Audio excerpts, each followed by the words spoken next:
अखिलेश जी ने कहा आज आजमगढ़ में कि इतिहास बताता है जो लोकसभा जीतता है वही विधानसभा जीतता है उत्तर प्रदेश में। क्या है वस्तुस्थिति? अरे श्रीमती जी कुछ तो सस्ता लो, बचत करो।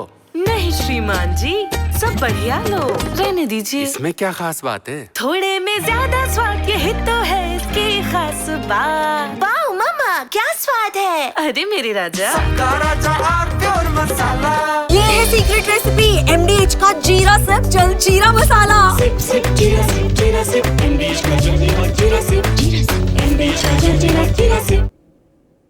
तो ये वस्तु स्थिति तो जो अखिलेश जी बोल रहे हैं ऐसी है, लेकिन अखिलेश जी का जो विश्वास मंच से दिखाई दे रहा था वो इस कारणवश दिखाई दे रहा था क्योंकि जो आजमगढ़ को और मऊ को एक पूरा आपराधिक छवि के लोगों द्वारा राजनीति की मट्टी से उसको पाट देना, इसलिए वो अखिलेश यादव जी को लगता है हर बार की जो है जब भी कोई ऐसा व्यक्ति जिसका दबदबा रहा हो, कोई ऐसा व्यक्ति जो लगातार जो बाहुबली के नाम से जाना जाता हो और खास तौर पे एक विशेष वर्ग जो मुस्लिम समाज से आता हो, क्योंकि उन्होंने लगातार हमने देखा चाहे वो गाजीपुर हो चाहे वो मऊ हो, जो मुस्लिम वोटर होते हैं मुस्लिम वोटर को लुभाने के लिए वो कई बार ऐसे प्रत्याशी को वहां पर खड़ा किया समाजवादी पार्टी ने जिसकी पृष्ठभूमि आपराधिक तो रही है, साथ ही साथ कई ऐसी धाराएं रही हैं जिसमें देश के खिलाफ भी उनके खिलाफ मामला बनता चला आया है।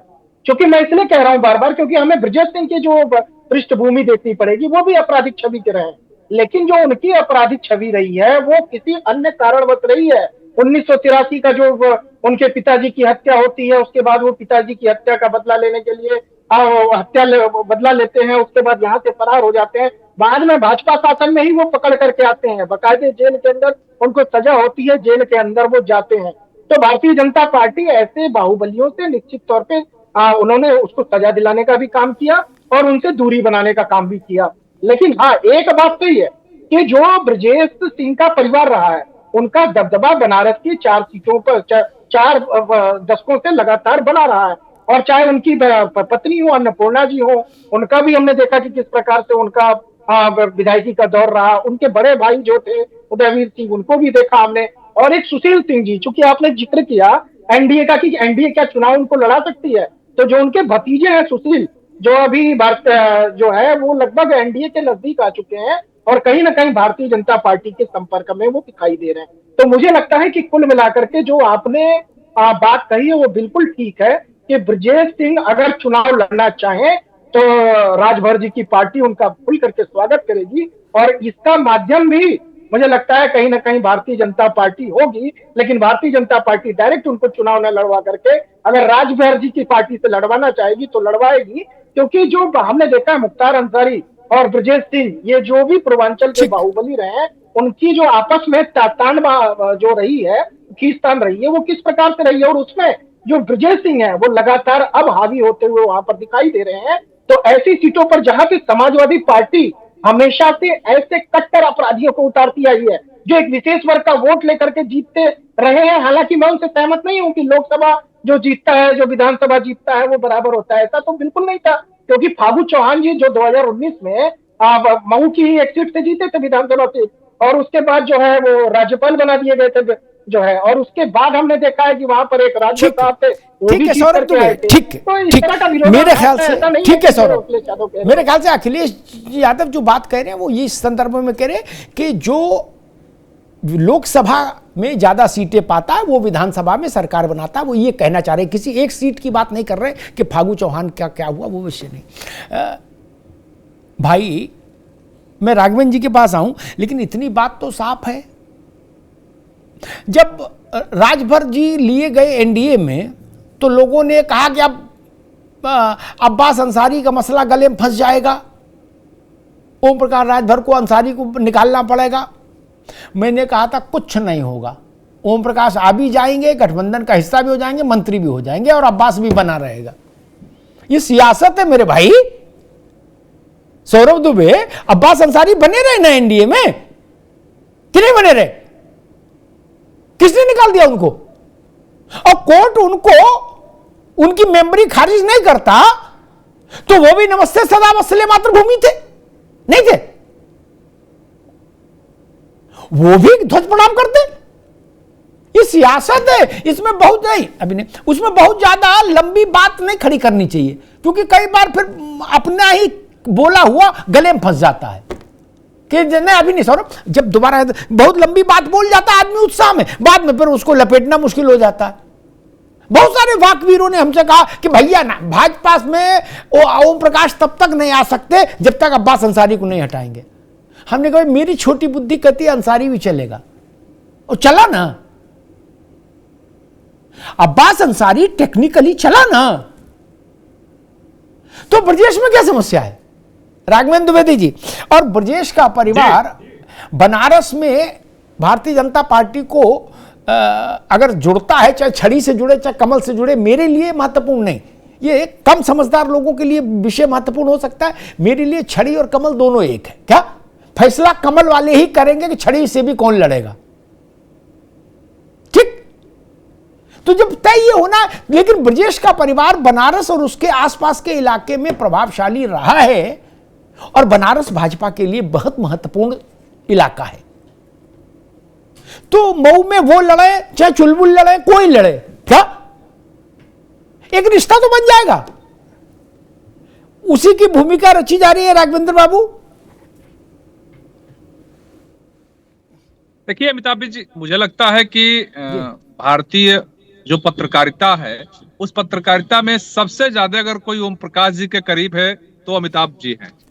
तो अब ओम प्रकाश राजभर जी क्या करेंगे, कैसे करेंगे, ये तो पहले आप भाप जाते हैं। रही बात प्रत्याशी की, तो प्रत्याशी अभी कोई फाइनल नहीं है। हमारे राष्ट्रीय अध्यक्ष जी ये कहे हैं कि हमारी किसी से दुश्मनी नहीं है, दोस्ती तो सबसे है। दोस्ती तो हमारी पहले जो था उससे भी है, जो लड़ेगा उससे भी होगी, क्योंकि बिना दोस्ती के हम न टिकट दे सकते, ना हम उसको अपना विधायक बना सकते।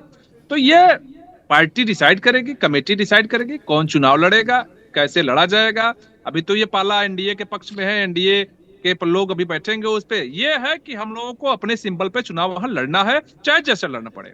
रही बात अखिलेश जी की, तो अखिलेश जी को ये पता है कि समाजवादी पार्टी अगर पूर्वांचल में 47 से, पूरे उत्तर प्रदेश में 47-45 से आज मकान में भी गृह प्रवेश कर लिया आजमगढ़ में। बिल्कुल अमिताभ जी एक नहीं 4 आधार कार्ड बनवा लीजिए, लेकिन जनता के दिल में उतरने के लिए, जनता के हितों में काम करने के लिए उनके साथ कंधे से कंधा मिला के चलना पड़ता है। आपको आप ही के चैनल पे मैं डिबेट में था, आप थे, हमारे राष्ट्रीय अध्यक्ष जी, जब हम लोग सपा के साथ अलायंस थे तो यही उपचुनाव था, अध्यक्ष जी हमारे कहे कि एसी कमरे से बाहर निकलिए, तो उस समय तो उनको नागवार लगा, क्योंकि समाजवादी पार्टी के लोगों को जितना आजमगढ़ की जनता ने दिया है शायद वो कभी नहीं वापस कर पाएंगे। आप देखिए पूर्वांचल के जिले, चाहे वो प्रतापगढ़ हो, मऊ हो, चंदौली हो, भदोही हो, जौनपुर हो, देवरिया हो, आजमगढ़ हो, जिले के जिले जिता के भेजने का काम किया हमारे राष्ट्रीय अध्यक्ष जी, क्योंकि साथ थे। अखिलेश यादव जी इस बात को जानते हैं कि अगर हम सैफई निवासी होके पूर्वांचल में जाएंगे तो पूर्वांचल के लोग हमको बाहर ही करेंगे। और इनके जो जिला अध्यक्ष हैं हवलदार यादव, जो आजमगढ़ के जिला अध्यक्ष है, उन्होंने कहा भी स्पष्ट, आज उनका भाषण में देखा, उन्होंने कहा कि अखिलेश यादव जी को लोग आजमगढ़ के बाहरी कहते हैं, तो अब आज से आजमगढ़ के निवासी हो गए। मुझे लगता है कि अब शायद सारे नेताओं को हर जिले में, उत्तर प्रदेश के सारे जिले में एक आवास बना लेना चाहिए। आवास बना लेने से अगर वहां के जनता के दिलों पर आप राज कर पाए तो ये बेहतर है। आवास बनाने से कुछ नहीं होता है। ठीक है राघवेंद्र भाई, आएंगे दोबारा, मैं धर्मेंद्र जी के पास चलूंगा, लेकिन एक बात कहूंगा, नहीं हर जिले में मकान बना ले, नहीं तो संभव नहीं है ना। और जो हर जिले में मकान बना लेगा उसकी जांच भी शुरू हो जाएगी, भी जान लो। क्या कितना माल कहां से पाए कि 75 मकान बना लिए, क्या वो तो वैसे फेरा फेमा ईडी में अंदर चला जाएगा। वो बैठे हैं आलोक वर्मा जी, उनकी पार्टी तुरंत माइक्रोस्कोप से देख के बुक कर देगी। लेकिन ये जरूर है, उत्तर प्रदेश बहुत बड़ा प्रदेश है, पूरब और पश्चिम में बहुत दूरी है, और उत्तर और दक्षिण में बहुत दूरी है उत्तर प्रदेश में। एक आवास जो टॉप लीडर है पार्टी का, उसका पूरब में और एक पश्चिम में होना ही चाहिए। इसमें कोई बड़ी बुरी बात नहीं, अच्छी बात, होना चाहिए। एक सेंस ऑफ बिलोंगिंगनेस आती है, होना चाहिए। मैं तो कहता हूं गाजियाबाद में कहीं एक योगी जी का भी आवास होना चाहिए, क्यों नहीं होना चाहिए? और बहन जी को भी बादलपुर और दिल्ली छोड़ के उधर कहीं पूरब में एक 4 BHK लेना चाहिए। क्या समस्या है? लोगों को लगे ना। धर्मेंद्र भाई, पूर्वांचल में कोई ये ना कहे कि समाजवादी पार्टी का अध्यक्ष बाहरी है, इस बात की आज व्यवस्था अखिलेश यादव जी ने कर दी कि लो भैया हम आ गए, लिखत पढ़त में आ गए, ये रहा मकान, इसकी फोटो देख लो और गृह प्रवेश के लड्डू खाओ। इससे कुछ रणनीति में फर्क पड़ेगा? जी नमस्कार अमिताभ जी। देखिए, नमस्कार भैया। बात इसकी नहीं है कि एक घर बना लिया या एक कार्यालय बना लिया। भाई आजमगढ़ का स्नेह हमेशा समाजवादियों के साथ रहा और एक दो मौकों को छोड़ करके 2009 में और 2022 के उपचुनाव में जब भारतीय जनता पार्टी को सफलता मिली थी, बाकी हमेशा वहां सांप्रदायिक राजनीति को आजमगढ़ की महान जनता ने नकारा है और नेताजी ने वहां प्रतिनिधित्व किया, बड़े पैमाने पर काम किया, आत्मीय लगाव है। और स्वाभाविक सी बात है कि लखनऊ से आजमगढ़, पूर्वांचल के बीच में आजमगढ़ एक मिडिल प्लेस है और आजमगढ़ में कार्यालय बन गया। राष्ट्रीय अध्यक्ष जी के जाने पर उनसे लोगों को मिलने का, उनकी समस्याओं के निस्तारण के लिए आजमगढ़ की जनता ने सारी सीटें दी है। या आसपास कहिए कि जनपदों ने बड़ा, चाहे गाजीपुर हो, चाहे मऊ हो, चाहे जौनपुर हो, चाहे अम्बेडकर नगर हो, सबने समाजवादियों को अपार स्नेह दिया है और जो हम लोगों ने चुनाव में जनता से उम्मीद की थी उससे बेहतर दिया है। तो हमारी जिम्मेदारी हम उनके साथ रहे।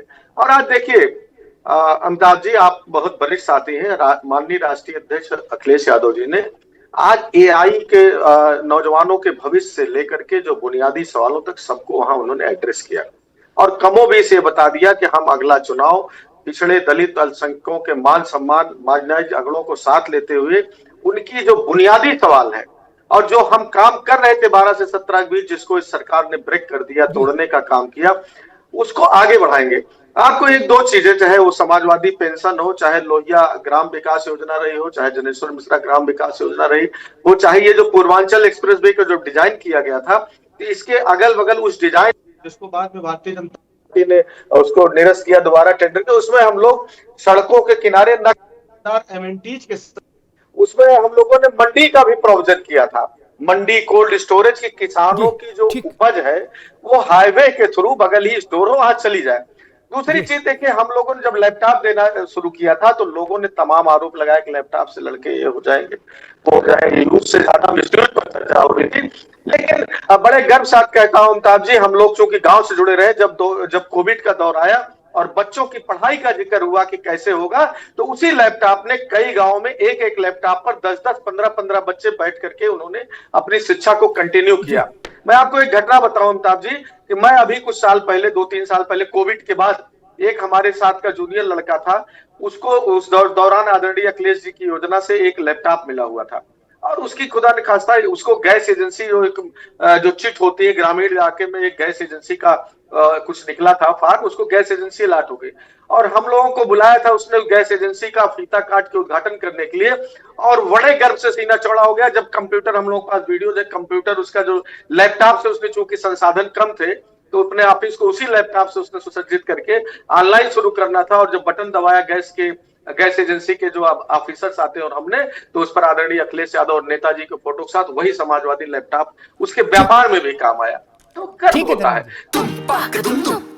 अरे श्रीमती जी, कुछ तो सस्ता लो, बचत करो। नहीं श्रीमान जी, सब बढ़िया लो, रहने दीजिए। इसमें क्या खास बात है? थोड़े में ज्यादा स्वाद, यही तो है इसकी खास बात। वाओ मामा, क्या स्वाद है। अरे मेरे राजा,